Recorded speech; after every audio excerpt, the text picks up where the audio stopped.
Greenpoint Williamsburg Public Affairs presentation.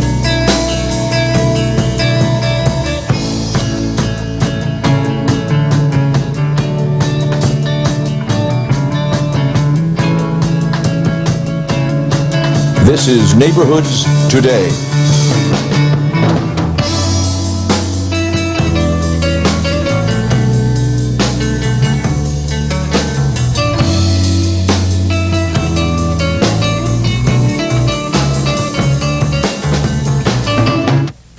And I'm Dick Mahon. October is nationally known as Fire Prevention Month.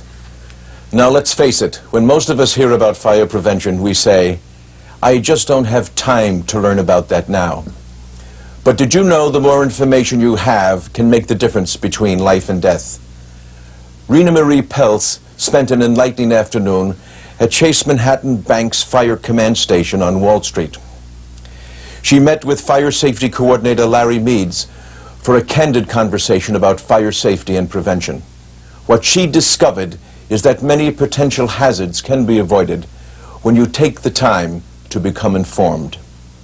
Larry, let's start with the importance of fire prevention and fire safety in the workplace, because I think more often than not that's an issue many of us don't really think about maybe as much as we should, and possibly understandably so, because the thought of fire in the workplace, really it's terrifying. But there must be other things we should be aware of and we should know other than don't use the elevators. What do we do? What should we be aware of? I think that we all become creatures of habit. The way we go to work is the way we go home. We know where the bathrooms are, we know where the water cooler is, we know where our desk is. Under a fire situation, you have to know where all your exits are. It's important. You don't know how thick the smoke is going to be. You don't know of any encumbrances that will stop you or hinder you from exiting. The exit door that is nearest you, that may become contaminated with smoke, or there could be fire in it. What do you do then? It's most important, no matter where you are, be you at a movie theater, at work, in your home, have two separate and distinct means of egress. It is so important. I don't think any firefighter, fire inspector, safety professional will ever try to change his ways or change their ways. What about the importance of fire drills and fire procedures in work? All right, again, everybody, school kids are the greatest for fire drills. They take it for real. The bells ring in school, they put their books away, they stand up, they form a line by the door, and they're out. Here in an office building, sometimes it's like pulling teeth. People just don't want to participate. They don't care. Oh, no, I have to get this out, I have to get that out. Here at Chase, we're a lot more fortunate than other places because we require them. It's mandatory that they all, meaning all the employees, even the tenants, participate in a fire drill. Stop their work, stand and gather by a fire exit. We have an inspector, a Chase fire safety inspector, be on the floor where the drill is conducted, give special instructions what to do in the event you have to exit a building. This thing should, I mean, really, people should take this more serious. How could you handle yourself at work or in the home, for that fact? The way you came into your house is the way you're going to leave. If that becomes obstructed or you can't make it, what do you do? What about corporations now setting aside designated areas for smokers and non-smokers, not only because obviously there are people who smoke and people who don't, but in terms of fire safety? To a certain extent, I think it's marvelous. Although it's not a fire code requirement, it's a health code requirement. In an office structure, you're not dealing with vertical flame spread, but horizontal flame spread. I mean, take the average desk or desks that are butted together. The paper is not stacked up to the ceiling, but more or less it butts each other. A careless smoker, a careless cigarette falling into a file, into a portfolio, into a folder could ignite the papers that it's containing, and instead of the flames shooting up to the ceiling, it'll actually spread left and right. Consume one desk, two desks, three desks. And then obviously you have a potentially dangerous situation. Rightly so. And again, knowing all your exits. If this furniture or desk or table that is on fire, is it near an exit? Is that the exit you're familiar with? and you can't get by it, be familiar with all your exits. Can you also tell me why many corporations have the sprinklers on the ceiling and also the little fire alarm boxes? I mean, what's the significance of that? Under the law, it is required that at each and every stairway entrance, you have a sending station. This one here, it's plain red. This would indicate that by activating the sending station or fire alarm pull station, it rings just in the house. It doesn't notify the fire department that there is a call for fire, that there is an alarm of fire. This other sending station, although they're different, they perform the same duty. This has a white stripe. This indicates to you that by activating this station, it's the same as going out to a street corner and pulling a fire alarm box. This goes directly to a franchise central station who notifies the fire department and has them respond to your call. Again, without the white stripe, it rings within the building. With the white stripe, it notifies the fire department. Okay. Now, I'd like to shift gears now and talk about fire prevention and fire safety in the home. And as in work, obviously awareness is a part of being informed, being well informed. I know the New York City Fire Department has stated that carelessness, more than anything, is one of the major causes of most residential fires. So what I'd like to do is start in the kitchen. What, for example, might most of the common mistakes that people make be insofar as kitchen appliances, cleaning kitchen appliances, maybe storing potentially dangerous liquids, flammable liquids, either above the stove or underneath your kitchen sink and cabinets? In the kitchen, the most common cause of fire is food on the stove.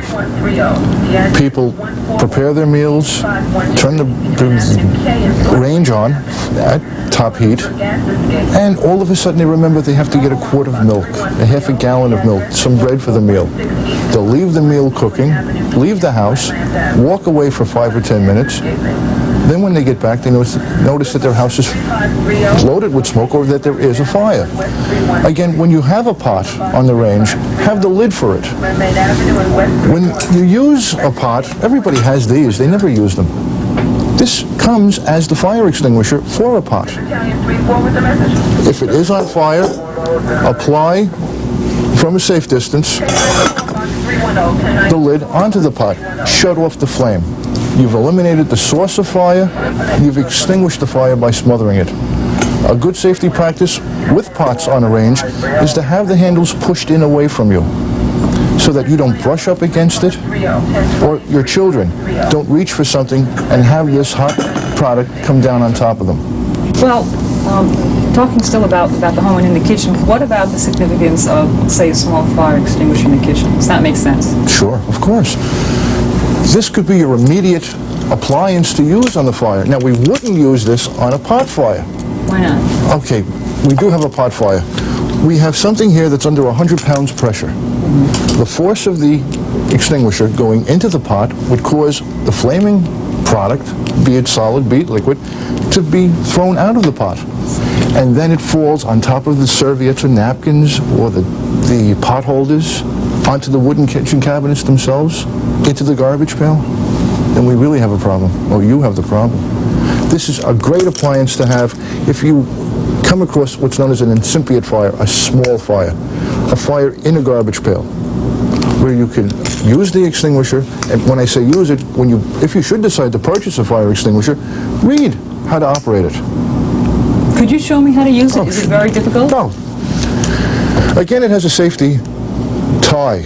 This tie is keeping the pin in the extinguisher so there's no accidental discharge. To break the seal, just pull it, pull the pin out.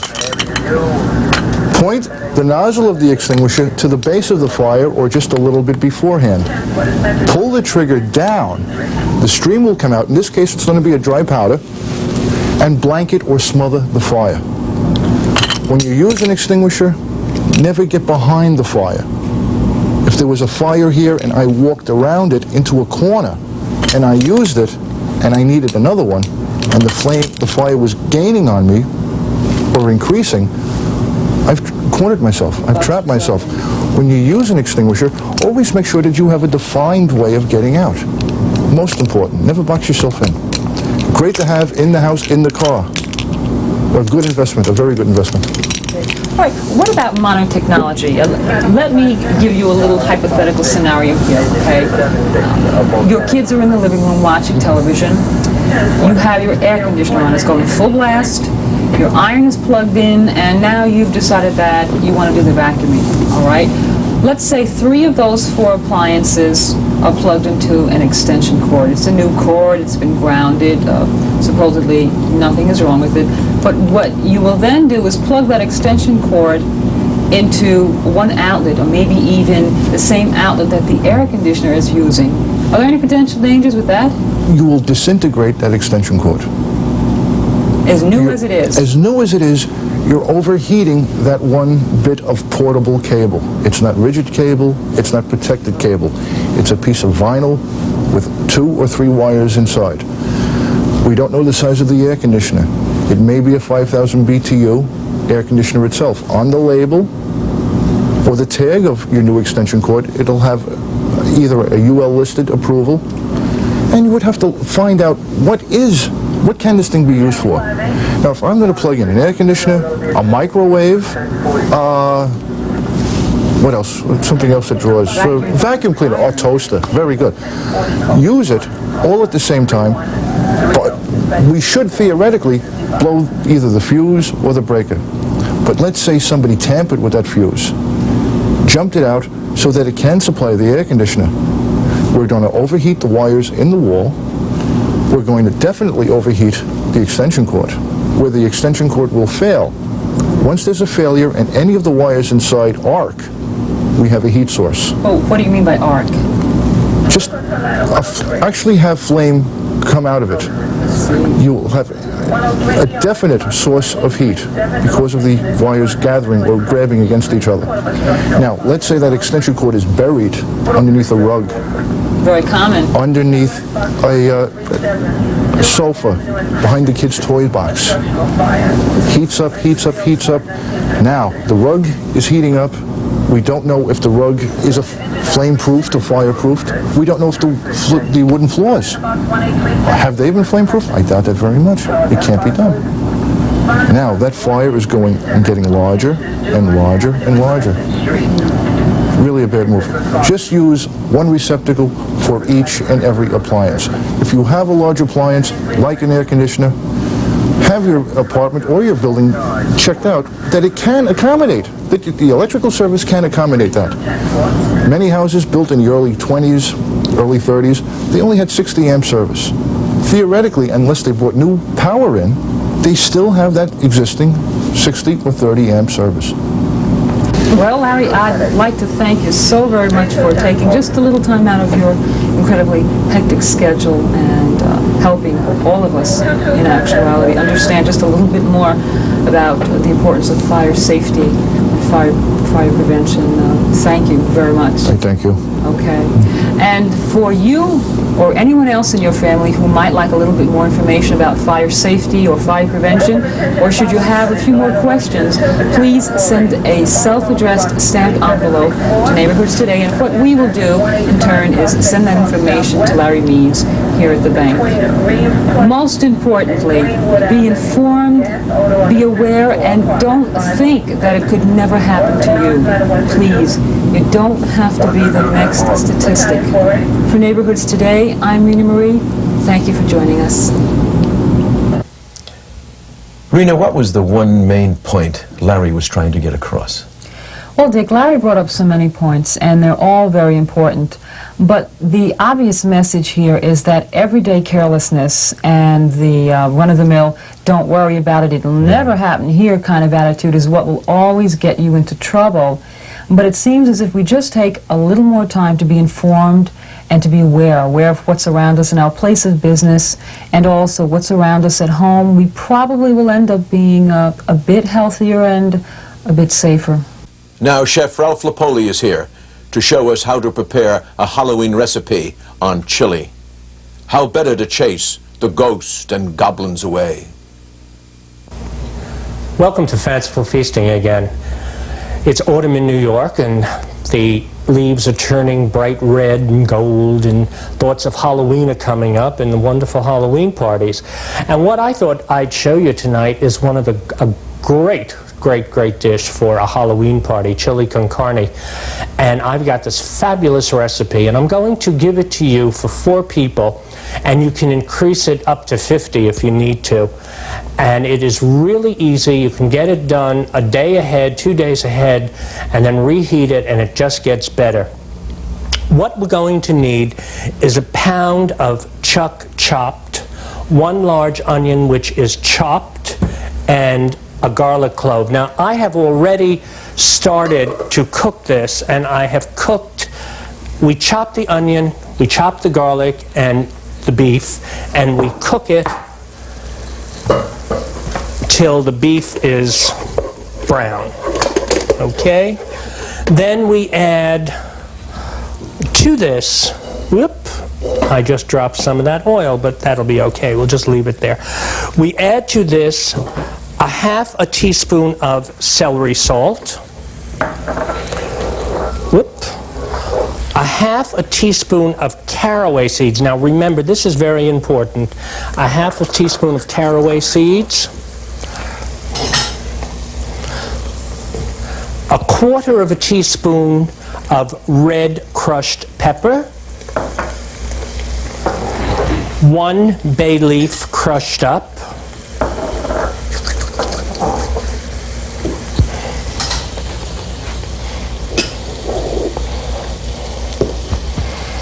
one tablespoon of dried basil. Now, if you notice what I'm doing with herbs, when you're using dried herbs, take them in your hand and grind them up a little bit as you're putting them into the pot. That releases the oils, and it gives it a more flavorful feeling. We need 1 tablespoon of chili powder. Let's get that a little stirred up. We then need 6-ounce can of tomato paste.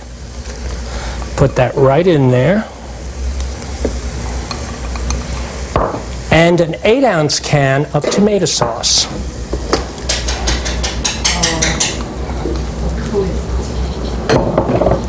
And we stir that up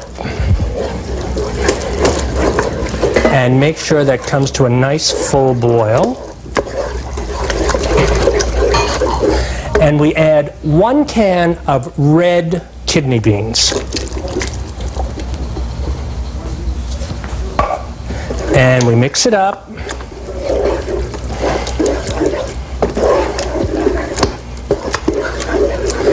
And a pinch of salt if you choose.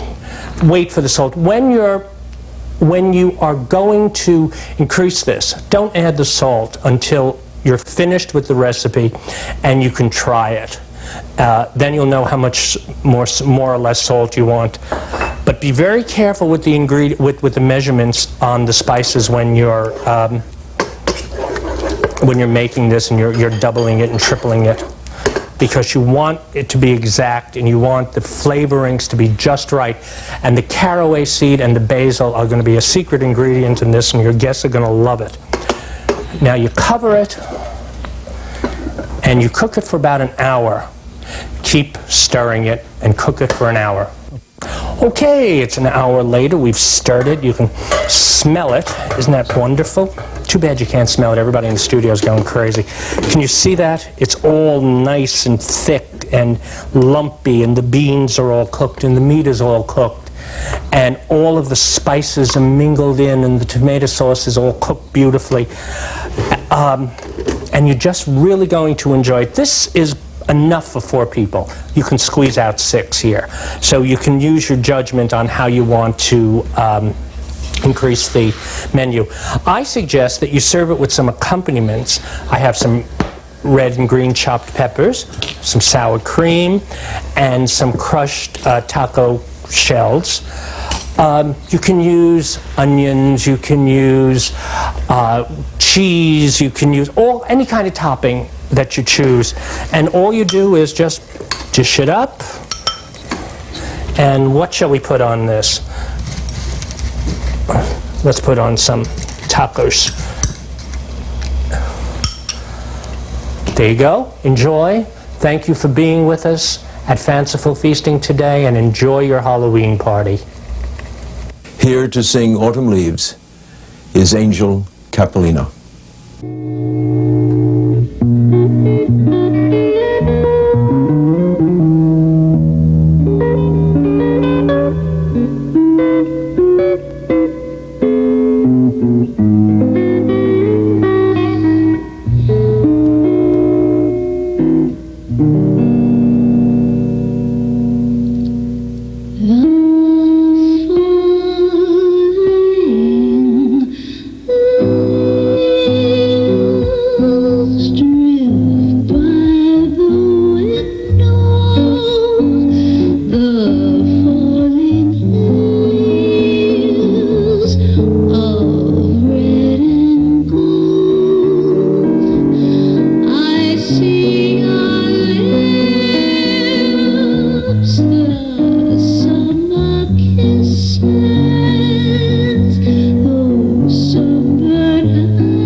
That's it for this edition. For Neighborhoods Today, I'm Dick Mahon. Thank you for watching.